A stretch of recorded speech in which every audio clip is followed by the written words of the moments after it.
Bonjour tout le monde et bienvenue dans cette quatrième séance dans laquelle on va aborder le dernier exercice de concours proposé à la session 2016 pour les candidats de centre régional des métiers de l'éducation et de la formation.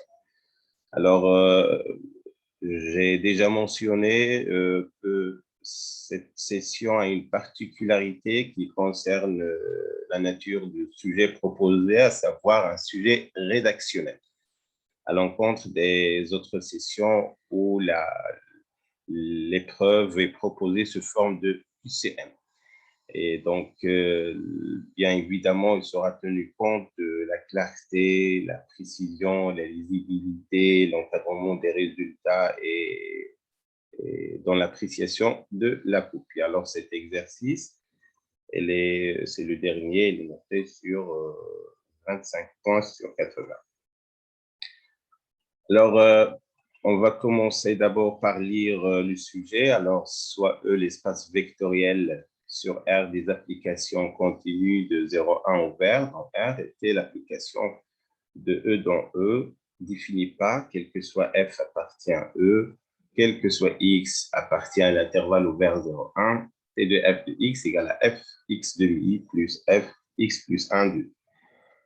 Première question, montrer que T est un endomorphisme de E. Deuxième question, calculer la fonction T de U en fonction de U, où U est la fonction définie sur 0,1 par U de X égale cotangente de P de X. Puis, vérifier que V de n avec V de n proposé, W de n proposé sont des fonctions continues, Alors, bien évidemment, je vous laisse lire à tête reposée l'énoncé. En gros, dans cet exercice rédactionnel qui est riche d'abord par beaucoup de concepts d'analyse, il est également très important de savoir l'objectif de cette situation proposée. L'objectif est d'écrire le cotangente de P de X, qui est une fonction, que je vais la définir tout de suite, sous forme d'une série. Alors, tout d'abord, qu'est-ce que c'est que cet outil mathématique d'analyse? La cotangente, elle est notée cotane. Elle est définie sur R moins Kpi avec K appartient à Z. Et tout simplement, si vous voulez, c'est la fonction inverse de tangente. Encore, c'est cosinus de X sur sinus de X. Je rappelle que l'objectif, ou bien notre objectif, c'est pas de répondre à des questions, mais de discuter au maximum les résultats pour préparer d'autres sessions et bien évidemment pour enrichir notre culture mathématique pour toute éventuelle préparation à l'examen. Alors, cette fonction, elle est périodique, de période pi, et elle est également impaire. Alors, sa dérivée, c'est moins 1 sur sinus carré. Vous pouvez avoir une idée sur son tableau, ses variations et puis sa représentation graphique. Alors, voilà donc ce petit plus qui concerne la définition de qu'est-ce que c'est que cette fonction cotangente de x. Mais attention, ici, c'est cotangente de pi de x. Cotangente de pi de x. Alors, pour la question première, montrer que T est un endomorphisme, alors il suffit de montrer qu'il s'agit d'une application linéaire, c'est-à-dire T de F plus G égale à T de F plus G de X. Et également, pour un scalaire lambda, ou bien pour un réel, T de lambda F de X égale lambda F de X. Il y a encore une propriété si pratique, à savoir d'un seul coup, montrer que T de U plus lambda V de X égale à T de F de U plus lambda T de F de V pour montrer la linéarité et puis en déduire qu'il s'agit bien d'un endomorphisme puisque l'ensemble de départ est identique à l'ensemble d'arrivée. Pour la deuxième question, l'exercice nous propose des fonctions sous forme d'une somme. Alors, la première question est de réécrire cette somme en fonction d'une nouvelle somme. Attention ici, regardez, ça commence depuis moins n pour arriver à n, et ici depuis 1 jusqu'à n. Et bien évidemment, montrer que ces fonctions sont continues sur cet intervalle. Alors, pas de problème pour cet aspect de continuité parce qu'il s'agit des, si vous voulez, des fonctions homographiques qui sont continues ou bien dans leur ensemble de définition ou bien des quotients de fonctions qui sont définis, continues sur 0,1 par exemple. On est en présence des entiers, donc il suffit que l'ensemble de définitions de x différent de 1 et de n, n appartient à n étoile, c'est-à-dire il démarre depuis 1, et donc x elle est entre 0 et 1, donc on ne peut pas avoir un dénominateur unique. Voilà, donc je peux dans un premier moment donner les réponses à ces trois questions. Pour le moment, il n'y a pas de grande difficulté. Voilà donc ce que je vous propose. Voilà, donc pour la linéarité, c'est ce que je viens de dire. Alors pour la rédaction, il faut bien préciser le x, préciser les variables, à savoir les fractions. Voilà en ce qui concerne la linéarité. Je vous laisse voir. Et deuxième question, me demande de, je ne me rappelle pas de la deuxième question, je vais la revoir. Il s'agit de calcul d'une dérivée d'une fonction, je pense. Calculer la fonction t de u. Ah oui, calculer la fonction t de u. Ah, donc, il s'agit seulement de calculer cette fonction t de u. Donc, il n'y a rien à faire, on va remplacer. Donc, on remplace pour trouver, attention, comparer les résultats avec les miens. Alors, voilà donc, on va trouver cette expression. Mais attention, on va voir par la suite que ce n'est pas ça le but de cette question. C'est-à-dire, l'essentiel, c'est de trouver que ceci égale à 2 cotangentes de p de x. Voilà, mais on verra ça par la suite. Hein. Donc, mais ça reste ce calcul. Hein. Attention, je vais le refaire. Hein. Je vais le refaire. Parce que la question ici ne précise pas grand-chose. La question était un calcul. Regardez.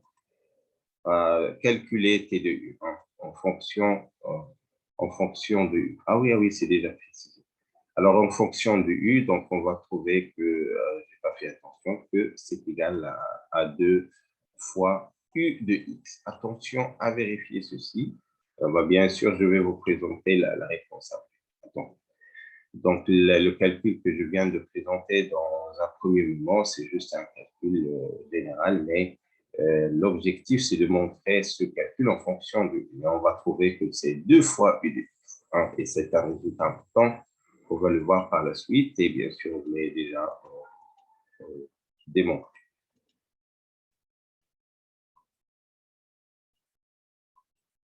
Attention, peut-être que j'ai un petit problème. J'ai un petit problème parce que je n'ai pas recopié les autres questions. Je vais vérifier l'énoncé de l'exercice. Alors, pour la question 3, si vous avez l'épreuve, il me demande de réécrire la suite Vn sous forme d'une expression. Donc, je n'ai ici que des solutions. Alors, et d'écrire V de x sous la forme 1 sur x moins 2x sigma de k égale à 1 jusqu'à n, 1 sur k carré moins n carré. Alors, voilà ce que je vous propose pour trouver ceci. Je rappelle que V de n de x il est proposé sous forme d'une somme et on nous demande de trouver cette deuxième expression. Voilà donc ce que je vous propose avec un changement ici. à prendre en considération. Je vous rappelle l'écriture de Vn. Donc, on cherche une deuxième expression de Vn. Voilà Vn. Alors, voilà notre Vn. Voilà. Elle nous demande de l'écrire sous cette forme. Cette question. Voilà. Bien sûr, et en déduire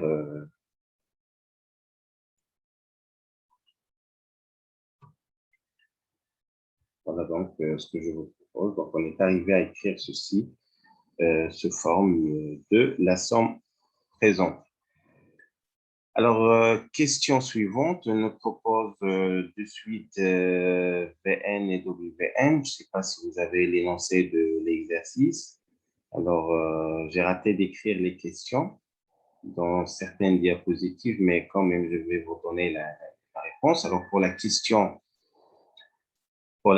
4, l'exercice propose de suite Vn et Wn. Et la question est d'étudier la monotonie. Alors, je vais fixer un x qui appartient à 0,1, n appartient à n étoile. Alors, je vais calculer classiquement Vn plus 1 moins Vn, mais je vais utiliser la deuxième expression qu'on vient de démontrer qui concerne V2. Et donc, je vais trouver cette expression à vérifier de votre part les calculs qui est strictement négatif puisque x est inférieur à 1, x moins 1 elle est négative, moins 1 c'est une quantité qui est strictement négative et les autres bien sûr x tend 0,1, l'autre elle est positive et donc c'est strictement négatif, ce qui montre que notre suite Vn elle est décroissante.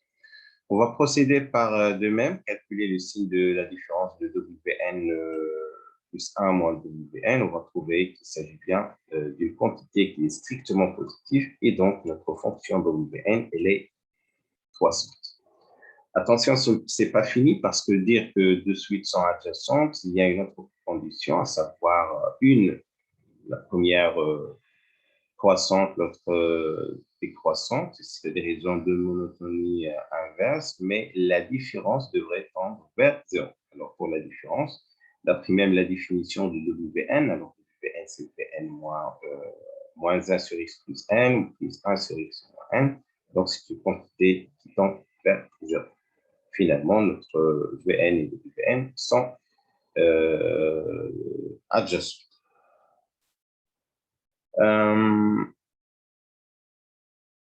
Pour cette question 6, si vous avez l'énoncé, on nous demande de montrer que la limite V, qui est la limite de la série proposée, elle est continue. Alors, pour montrer qu'elle est continue, je vous ai choisi un petit rappel, à savoir que si on a une suite Fn, et si ces suites convergent uniformément, c'est pas simplement, alors et si cette suite elle est de plus, elle est continue, donc c'est pas le bon résultat. Je pense que le bon résultat est celui-là. Non plus celui-là. Bon, peut-être que c'est pas le bon exemple, mais l'idée c'est que la convergence simple ne garantit pas à ce que la limite soit continue. Alors, pour avoir la limite continue d'une suite de fonctions continues, il faut que la convergence soit uniforme. La convergence soit uniforme, c'est-à-dire sup de x appartient à d de fn moins f au valeur absolue tend vers 0. Donc, c'est ça le message de cette question. La question était de montrer que V, la limite de Vn, elle est continue. Alors, on ne peut pas parler de la continuité de la limite si la convergence n'est pas uniforme. Alors, voilà ce que je vous propose, soit x tend 0,1. Alors, notre suite adjacente, la limite, il est compris entre notre deux suites adjacentes. Donc, après un simple calcul, je peux avoir ce petit intervalle, à savoir Wn de x moins v, la limite commune, elle est inférieure à moins 1 sur x plus n, plus 1 sur x moins n. Et donc, regardez cette expression, il tend vers 0 indépendamment de x, parce qu'on même on peut se débarrasser de x par l'égalité x plus n, il est supérieur à n plus 1, et donc moins 1 sur x plus n inférieur à moins 1 sur n plus 1. Donc, la convergence étant uniforme, indépendante de x, par suite, et puisque les Wn sont des fonctions continues, on a déjà mentionné ceci, donc la limite également, c'est une fonction continue. Question 7. Dans cette question, on nous demande de trouver TVN en fonction de V de Z. Arrêtez bien sûr la vidéo pour faire votre recherche et bien lire la question. Je répète, pour la question 7, on nous demande de trouver une relation entre TVN, et avec T, c'est l'endomorphisme mentionné au début de l'épreuve, et V de N, attention à l'indice de Z. Alors, par définition de T de Vn, c'est Vnx sur 2, Vnx plus 1 sur 2. Alors, quelle expression je vais utiliser? Je vais utiliser celle-là. Regardez, c'est une troisième expression. C'est une troisième expression de Vn.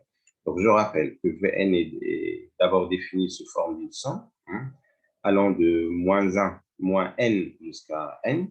Et puis, l'exercice nous demande de l'écrire sous forme d'une somme allant de 1 jusqu'à n, avec n carré moins x carré. Mais cette troisième expression que je vais utiliser et qui va me permettre d'avoir des simplifications, je vais décomposer 1n carré moins x carré sous cette forme.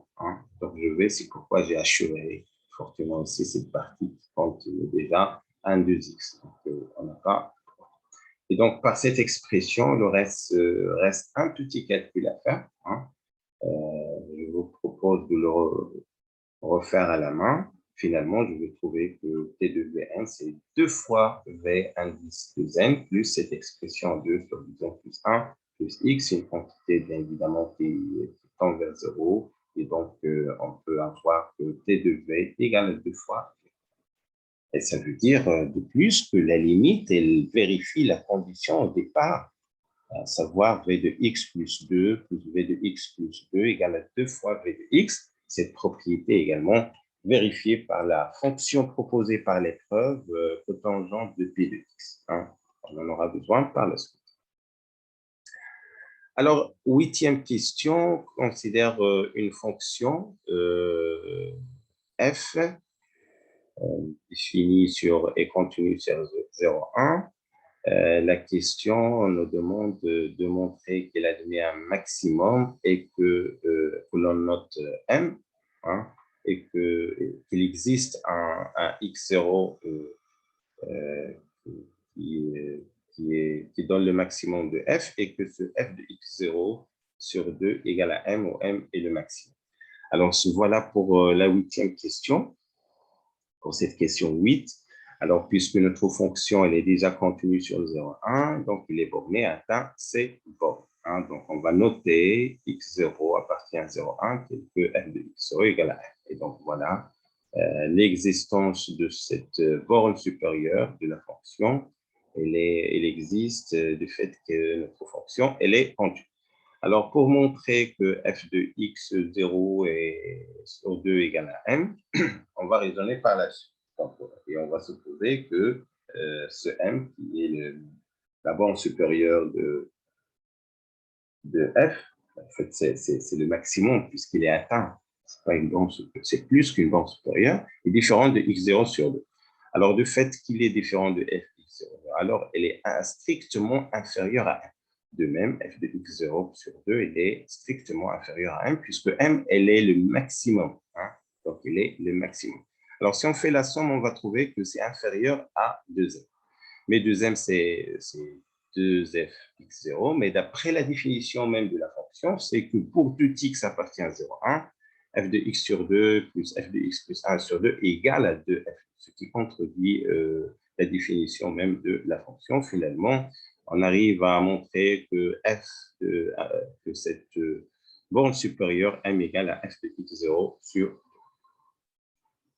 2. Dans cette partie, on va montrer que ce maximum M, c'est exactement f de 0. Hein, f de 0. Comment on va faire ça? On va utiliser un raisonnement par récurrence. Et la propriété sur laquelle on va travailler, c'est P de n, f de x0 sur 2 à la puissance n égale à 1. Alors, pour la partie de l'initialisation, P de 0 est satisfaite parce que x0 sur 2, c'est ce qu'on vient de montrer, égal à 1. L'hérédité, on va supposer que P de n est vrai et pour un certain n fixé, quelconque, et on va le montrer qu'il est vrai pour n plus 1. Regardez, donc j'ai choisi un autre grand x0 qui est égal à petit x0 sur 2 à la puissance n, ici, à la puissance n. Et donc, f de x0 sur 2 égale à m. Et du fait, je vais le diviser par 2 pour trouver que c'est x0 sur 2 à la puissance n plus 1. Donc, je vous laisse voir cette partie. Pour moi, puisque f est continu au point 0, alors la limite, c'est 0. Donc, je peux passer à la limite dans cette partie qui se trouve à l'intérieur pour conclure que f de 0 est égal à 1. Voilà donc pour cette 8e question. Alors, on est déjà arrivé à la dernière question. La question 9 nous demande un prolongement par continuité, c'est possible. Alors, récapitulons pour comprendre l'objectif de l'exercice. Alors, d'une part, dans une question précédente, V qui est en fait la limite de la série entière,